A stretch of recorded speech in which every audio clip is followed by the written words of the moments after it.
as consequências, continuação o juízo e a promessa. A maldição da serpente. Deus voltou-se primeiro para a serpente. Ela permanecia enrolada no galho, imóvel agora. Toda sua astúcia anterior evaporada diante da presença que não podia ser manipulada. Suas escamas iridescentes pareciam opacas sob o peso do juízo iminente. Porquanto fizeste isto, maldita serás mais que toda a fera, e mais que todos os animais do campo. A primeira maldição pronunciada na história não caiu sobre a humanidade, mas sobre aquela que havia sido o instrumento da tentação. E note-se, a serpente não recebeu oportunidade de explicar, de se defender do transferir culpa. Sua responsabilidade era absoluta. Sobre o teu ventre andarás, e pó comerás todos os dias da tua vida. Transformação física imediata e permanente. Os membros que a serpente possuíra menos aquelas extremidades que lhe permitiam erguer-se, mover-se verticalmente menos começaram a murchar, a retrair-se para dentro do corpo alongado. Ela caiu do galho, contorcendo-se, enquanto sua própria anatomia era reconfigurada como maldição viva. Doravante, ela rastejaria, não caminharia orgulhosamente, mas deslizaria no pó, boca, literalmente no chão, constantemente ingerindo a mesma terra da qual Adão fora formado. Era humilhação física permanente, rebaixamento de status, redução de majestade anterior à abjeção presente. Mas algo além da serpente literal, algo que tocava dimensões mais profundas. E porém inimizade entre ti e a mulher, e entre a tua semente e a semente dela, inimizade. Extrai em grego quando o texto seria traduzido séculos depois, hostilidade ativa, guerra perpétua, não seria meramente aversão natural, mas oposição cósmica fundamental. A serpente e a força espiritual que operava através dela estaria em conflito permanente com a mulher e sua descendência. E então veio a promessa enigmática, escondida dentro da maldição. Esta te ferirá a cabeça, e tu lhe ferirás o calcanhar. O proto-evangelho menos o primeiro evangelho, proclamado ali mesmo no jardim. No momento mais sombrio, haveria ferimento mútuo. A serpente feriria o calcanhar da semente da mulher ferida dolorosa, mas não fatal. Mas a semente esmagaria a cabeça da serpente ferida mortal, destrutiva. Melquisedeque, observando deste momento desde Salém através de percepção expandida, reconheceu a promessa imediatamente. Isto não era fim, mas princípio. A queda não seria a última palavra. Haveria restauração, redenção, vitória emergindo das profundezas da derrota. Mas primeiro, mais consequências tinham que ser pronunciadas. A sentença sobre H5 Deus voltou-se para a mulher. Havá estava tremendo violentamente. Agora, folhas de figueira oferecendo zero proteção contra o peso da presença divina. Ela sabia que seu turno chegara, que o juízo sobre sua escolha estava prestes a ser pronunciado. Multiplicarei grandemente a tua dor e a tua conceição. Com dor terás filhos. A primeira consequência tocava a própria função mais fundamental da feminilidade, dar à luz. O mandato original, frutificai e multiplique-vos, permanecia, mas agora seria cumprido através de dor intensa. Não apenas desconforto ou dificuldade, mas dor genuína, menos trabalho de parto que faria mulheres gritarem, suarem, sangrarem através das gerações. Havá não compreendia completamente ainda o que era dor física, não em intensidade, que faria corpo convulsionar e mente, quase perder-se. Mas compreendia que algo belo gerar vida fora comprometido, tornado custoso, marcado permanentemente pela transgressão. E o teu desejo será para o teu marido, e ele te dominará. A segunda consequência tocava relacionamento. A parceria de iguais, onde Adão e Havá eram complementares sem hierarquia opressiva, seria distorcida. Haveria agora tensão, luta por controle, domínio e submissão de formas que não eram parte do design original. Desejo aqui, Teshuká em hebraico, não era meramente atração sexual ou afeto, mas algo próximo de dependência ansiosa, um impulso que se moveria em direção a Ada, mesmo quando isto fosse contraproducente. E ele dominaria a Machá, exerceria autoridade sobre, governaria, às vezes bem, frequentemente mal. O casamento não seria dissolvido, o relacionamento não seria terminado, mas seria ferido. A transparência daria lugar a jogos de poder. A vulnerabilidade saudável daria lugar a manipulação e controle. O que fora feito para ser dança harmoniosa tornava-se, às vezes luta, às vezes dominação unilateral. Havá começou a chorar menos as primeiras lágrimas humanas, água salgada, brotando de olhos que antes conheciam apenas alegria. Ela compreendia, com clareza terrível, que havia quebrado algo precioso, algo que não poderia ser facilmente reparado. E ainda havia mais juízo a vir. A sentença sobre Adão, e Adão disse: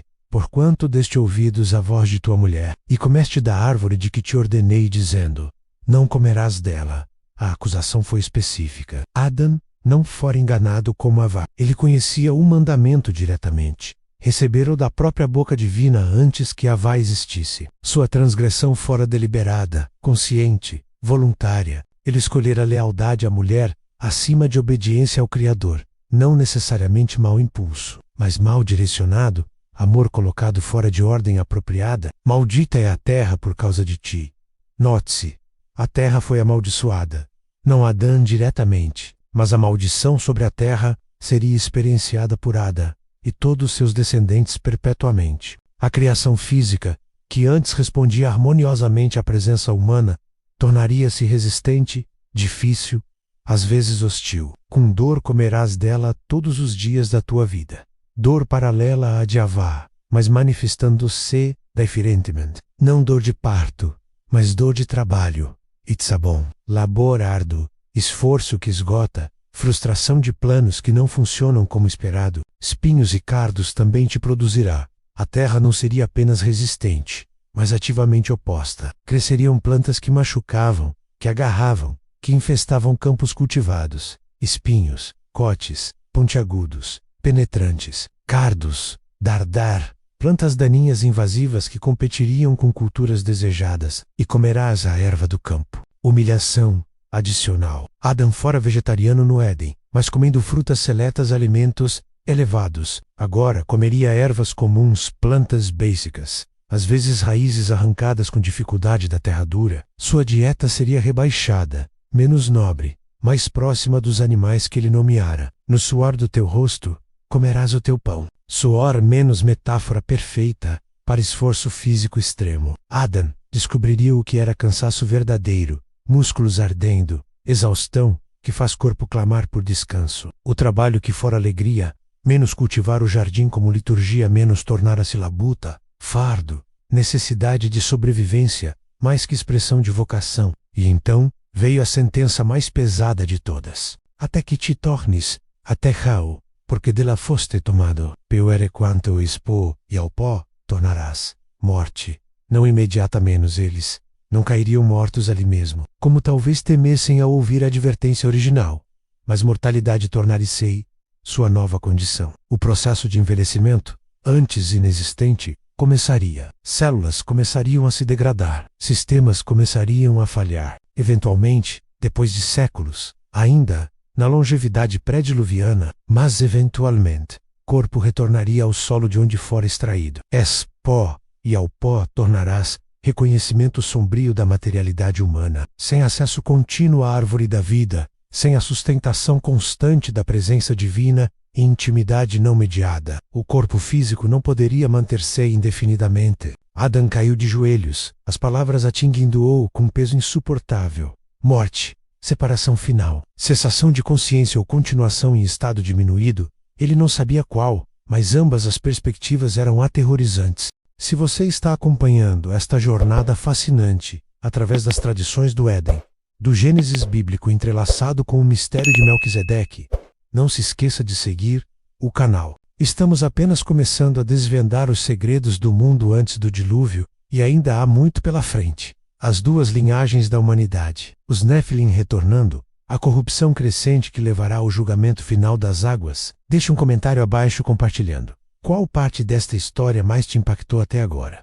O que você não sabia sobre o Éden, que descobriu aqui? Que perguntas ainda permanecem em sua mente? Sua interação ajuda este conteúdo a alcançar mais buscadores da verdade. E agora, vamos continuar. A misericórdia oculta no juízo, mas mesmo no juízo, havia graça. E fez o Senhor Deus a Adão e a sua mulher túnicas de peles, e os vestiu.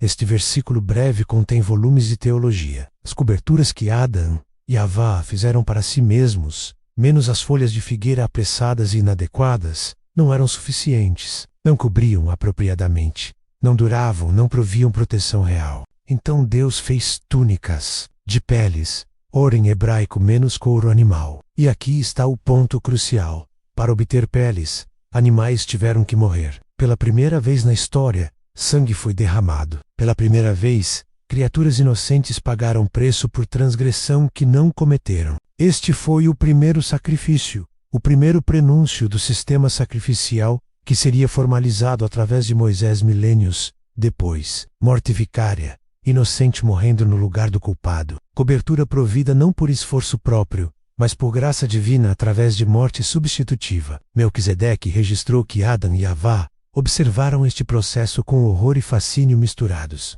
Viram animais, talvez cordeiros, simbolicamente apropriados, sendo mortos. Viram sangue fluindo, vida se esvendo. Viram que pecado tinha custo real, preço pago em morte. E viram que Deus mesmo proveu a cobertura. Não os deixou em suas tentativas inadequadas de auto-justificoca, mas vestiu-os com algo durável, apropriado, suficiente. As túnicas eram mais quentes que peles humanas nuas preparando-os para mundo exterior ao Éden, onde o clima seria mais variável. Eram mais resistentes que folhas, capazes de suportar espinhos e cardos. Eram cobertura tanto física quanto simbólica, menos ocultando vergonha, protegendo vulnerabilidade. Era graça brilhando através do juízo, promessa escondida no castigo.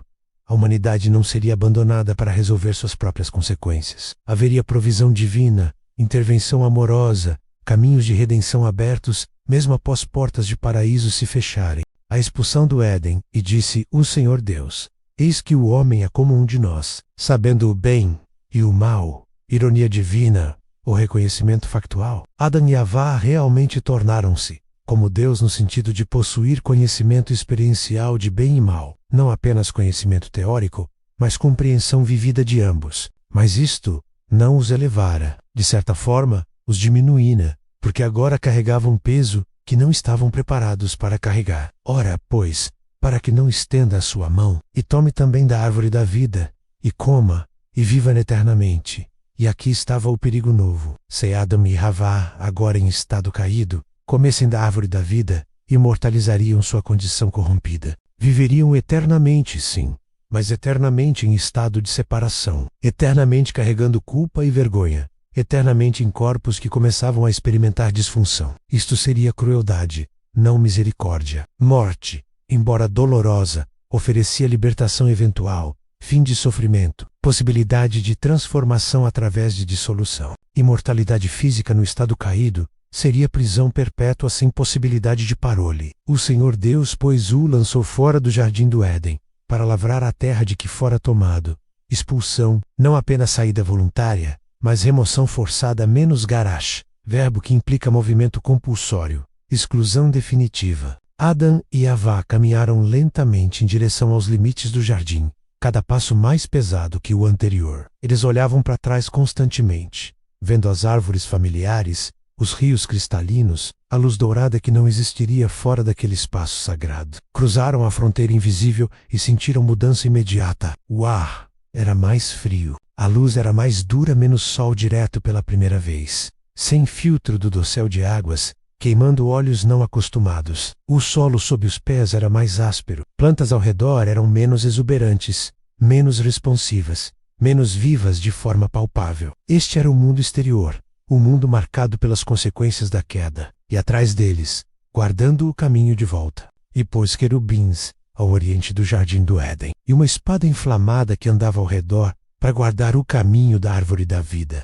Esses guardiões flamejantes, os querubins, não eram anjos rechonchudos de pinturas renascentistas. Eram seres de poder aterrador menos cruvinho em hebraico, criaturas de múltiplas asas e faces, irradiando glória que machucava olhos mortais, tentar encarar diretamente. Representavam a santidade de Deus em forma quase física, a pureza absoluta que consumia impureza por mera proximidade. E com eles, a espada. Lahat Asherev, Amit Apeshet, literalmente a lâmina da espada, que se vira a si mesma. Chama que girava, que se movia com vida própria, cortando não apenas carne, mas dimensões, separando o sagrado do profano com precisão absoluta. Não havia como passar. Não havia truque, estratégia ou força que permitisse reentrada. O Éden estava selado, protegido, colocado fora de alcance, até que chegasse o tempo apropriado de restauração. Adam tentou uma vez aproximar-se, semanas depois da expulsão, movido por nostalgia e desespero. Chegou perto o suficiente para sentir o calor da espada flamejante, para ver os querubins em sua terrível glória. Eles não falaram não e macaram, simplesmente permaneceram, presença imóvel e absoluta. Adam recuou, lágrimas correndo pela face, compreendendo finalmente a permanência do que fora perdido. Melquisedeque veio visitar Lós naqueles primeiros meses difíceis fora do jardim. Encontros tentando construir abrigo primitivo, usando técnicas inexperientes para moldar galhos e folhas em algo que bloqueasse vento noturno que agora machucava. O caminho de volta está fechado, disse Melquisedeque gentilmente, mas o caminho adiante está aberto. O Éden não é mais vossa casa, mas o mundo inteiro será vosso campo de missão. E um dia menos num tempo muito distante, haverá novo jardim, nova árvore, nova oportunidade. A semente da mulher Adam Mermuro, recordando a promessa escondida na maldição da serpente. Ela esmagará a cabeça. Haverá vitória. Haverá, confirmou Melquisedeque. Mas primeiro, a jornada longa. Primeiro, a história para ser vivida. Lições para ser aprendidas. Caminhos tortuosos a serem navegados. Vossas escolhas hoje lançaram sombra sobre gerações futuras. Mas dentro dessa sombra, luz ainda brilhará. A história não terminou. Em certo sentido, apenas começou.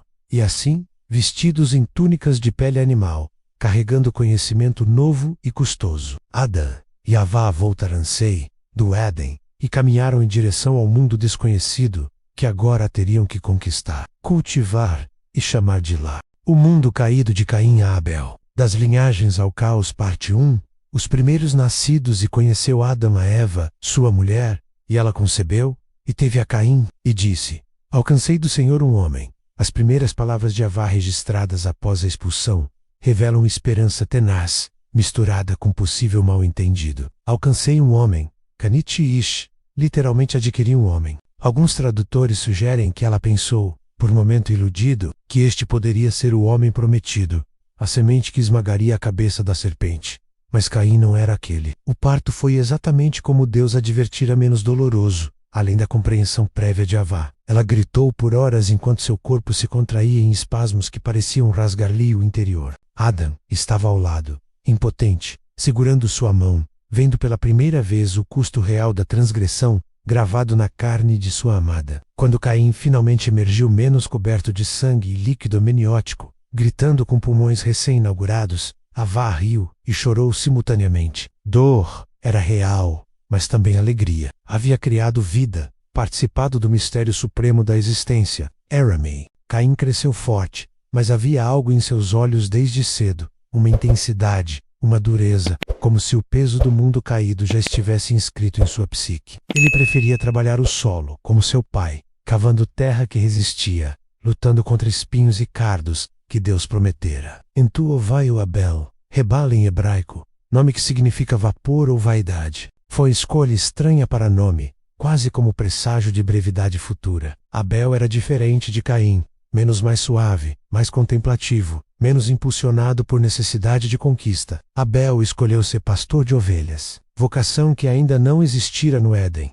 Animais agora eram criados não apenas por companhia, mas por uso, lã, leite e eventualmente sacrifício. O primeiro sacrifício, o primeiro assassinato, e aconteceu ao cabo de dias, que Caim trouxe do fruto da terra uma oferta ao Senhor, e Abel também trouxe dos primogênitos das suas ovelhas e da sua gordura. Quem lhes ensinou a sacrificar? Adam, transmitindo o que aprendera quando Deus fizera túnicas de peles, que pecado exigia morte, que a aproximação do divino requeria derramamento de sangue, que vida tinha que ser oferecida para expiar transgressão. Mas Caim não ofereceu vida, ofereceu produto, fruto da terra que ele cultivara com suor próprio. Era oferenda de esforço humano, de conquista pessoal, de veja o que consegui por minhas próprias mãos. Abel ofereceu sangue, primogênitos das ovelhas, as melhores, as gorduras menos a parte mais valiosa, simbolizando vida e vitalidade. Era oferenda que reconhecia a dependência,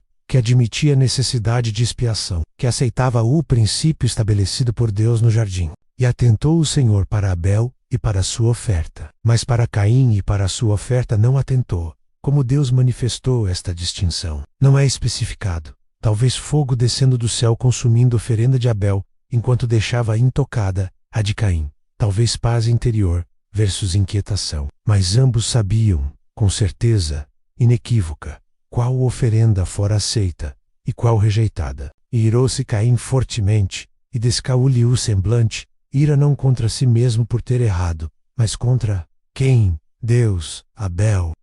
Sua ira era difusa, mas intensa, tipo perigoso, que busca alvo externo para culpar. Deus veio a Caim com misericórdia, oferecendo chance de correção. Por que te iraste? E por que descaiu o teu semblante? Se bem fizeres, não haverá aceitação para ti, e se não fizeres bem, o pecado jaz à porta. E para ti será o seu desejo, e sobre ele dominarás. Advertência profética. Pecado personificado como fera agachada na entrada, esperando o momento de saltar. E a responsabilidade colocada claramente, sobre ele dominarás. Você tem poder, você tem escolha, você pode vencer isto. Caim não dominou. E falou Caim com o seu irmão Abel. E sucedeu que, estando eles no campo, se levantou Caim contra o seu irmão Abel, e o matou. Premeditação está implícita.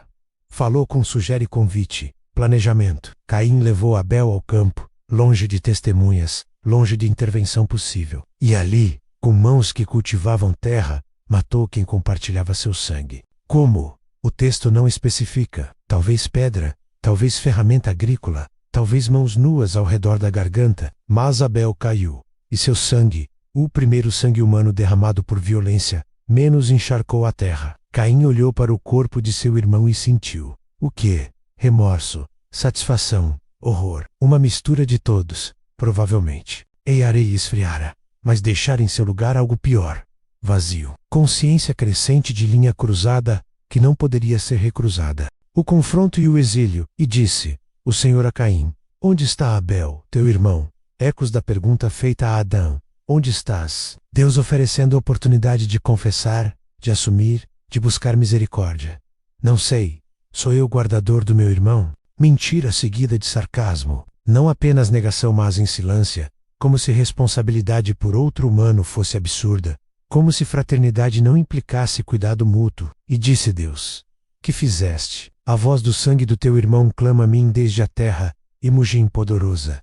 Sangue tendo voz, clamando por justiça, desde o solo que o absorvera. A terra mesma tornara-se testemunha, guardando registro de violência cometida sobre sua superfície. E agora, maldito és tu, desde a terra, que abriu a sua boca para receber da tua mão o sangue do teu irmão. Quando lavrares a terra, não te dará mais a sua força. Fugitivo e vagabundo serás na terra. Maldição direta, agora, não apenas sobre a terra como com Adão, mas sobre Caim pessoalmente. O solo que ele amava trabalhar rejeitaria seus esforços. Ele seria nômade, sem lar fixo, sempre movendo-se, nunca encontrando descanso. Então, disse Caim ao Senhor: É maior a minha maldade que a que possa ser perdoada. Ou, em tradução alternativa, é maior o meu castigo do que posso suportar. Ambiguidade intencional, era confissão de culpa insuportável, ou reclamação de punição excessiva. Eis que hoje me lanças da face da terra, e da tua face me esconderei. E serei fugitivo e vagabundo na terra, e será que todo aquele que me achar, me matará. Medo de vingança, de lei de talião operando sem misericórdia. Se há outros humanos por aí, e aparentemente há, multiplicação já ocorrendo, eles buscariam matar o primeiro assassino. E pôs o Senhor um sinal em Caim, para que não o ferisse qualquer que o achasse. Se você está acompanhando esta jornada fascinante, através das tradições do Éden, do Gênesis bíblico entrelaçado com o mistério de Melquisedeque, não se esqueça de seguir o canal. Estamos apenas começando a desvendar os segredos do mundo antes do dilúvio, e ainda há muito pela frente. As duas linhagens da humanidade, os Néfilim retornando, a corrupção crescente que levará ao julgamento final das águas. Deixe um comentário abaixo compartilhando. Qual parte desta história mais te impactou até agora? O que você não sabia sobre o Éden, que descobriu aqui? Que perguntas ainda permanecem em sua mente? Sua interação ajuda este conteúdo a alcançar mais buscadores da verdade. E agora, vamos continuar. As duas linhagens. Caim saiu da presença do Senhor e habitou na terra de Nod, ao oriente do Éden, mais distante ainda do paraíso perdido. Ali, ele conheceu sua mulher, De onde veio ela? Outras filhas de Adão e Havá, multiplicação já ocorrendo, Gênesis registrando apenas linhas principais. Ela concebeu Enoque, não o Enoque piedoso que andou com Deus, mas outro, homônimo de destino diferente. Caim construiu cidade, primeira mencionada na escritura menos, e a nomeou segundo seu filho. Este foi padrão da linhagem de Caim: construção, civilização, conquista do mundo material. Descendentes de Caim tornaram-se Jubal, pai de todos os que tocam harpa e órgão, música, artes, cultura. Tubal-Cai, mestre de toda a obra de cobre e ferro, metalurgia, tecnologia, guerra. Lameque, que tomou 2 esposas, primeira poligamia registrada, e compôs o primeiro poema de vingança. Se Caim será vingado 7 vezes,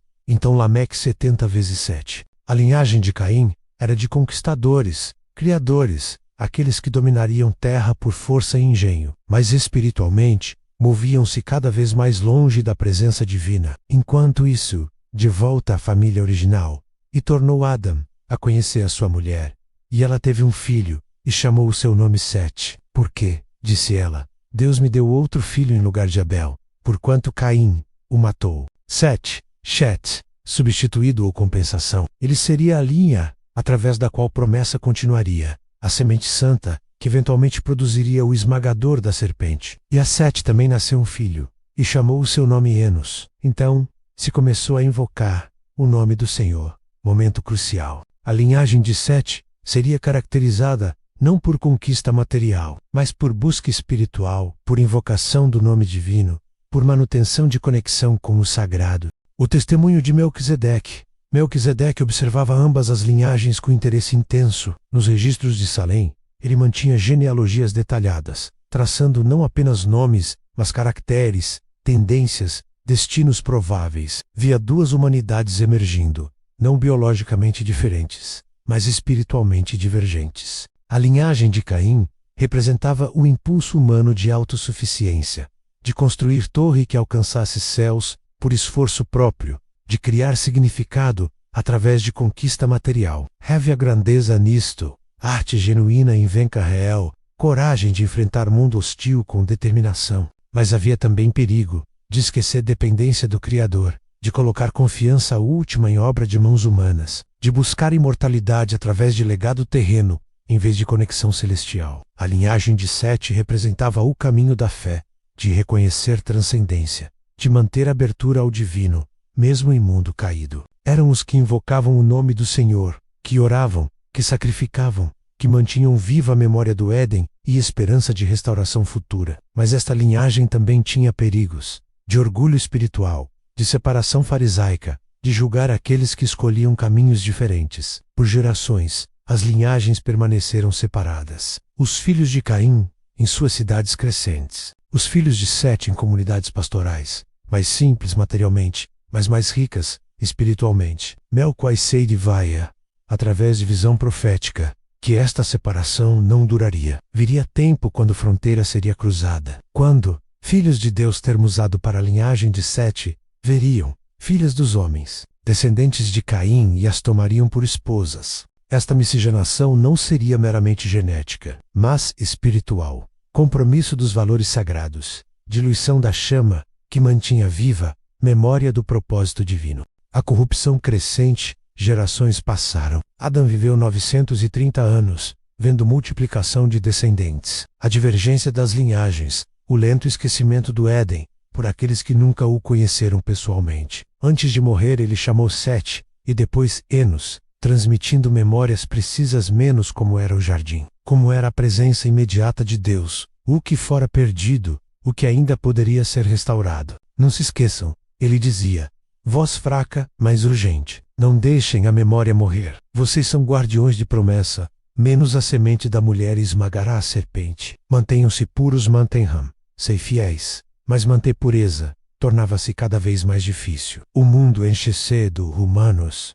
Populações cresciam. Cidades de Caim expandiam-se. Tecnologia avançava. E com densidade populacional e avanço material, vinha também complexidade moral crescente. Menos crimes novos. Vícios novos. Perversões que nem Adão nem Havá poderiam ter imaginado. E então, começaram os eventos que precipitariam o julgamento final. Os vigilantes, aqueles que haviam descido ao Monte Hermon na era pré-adâmica, retomaram suas atividades. Ensinaram segredos celestiais indiscriminadamente, não apenas aos piedosos, mas a qualquer um que quisesse aprender. Magia, astrologia, fabricação de armas, cosméticos para sedução, abortos para evitar consequências, menos conhecimento sem sabedoria, poder sem responsabilidade. E os Nephilim, já presentes desde antes, multiplicaram-se tremendamente através de novas uniões entre vigilantes e humanas. Eles dominavam a terra com força bruta, estabelecendo reinos de tirania, tomando o que queriam, esmagando os fracos. A violência encheu a terra. E viu o Senhor que a maldade do homem se multiplicara sobre a terra, e que toda a imaginação dos pensamentos de seu coração era só má continuamente. O experimento edênico falhara? A humanidade estava além de redenção? Seria necessário recomeçar completamente? As águas acima do firmamento começaram a tremer, pressentindo o julgamento iminente. Se você está acompanhando esta jornada fascinante, através das tradições do Éden, do Gênesis bíblico entrelaçado com o mistério de Melquisedeque, não se esqueça de seguir o canal. Estamos apenas começando a desvendar os segredos do mundo antes do dilúvio, e ainda há muito pela frente. As duas linhagens da humanidade, os Nephilim retornando, a corrupção crescente que levará ao julgamento final das águas. Deixe um comentário abaixo compartilhando. Qual parte desta história mais te impactou até agora?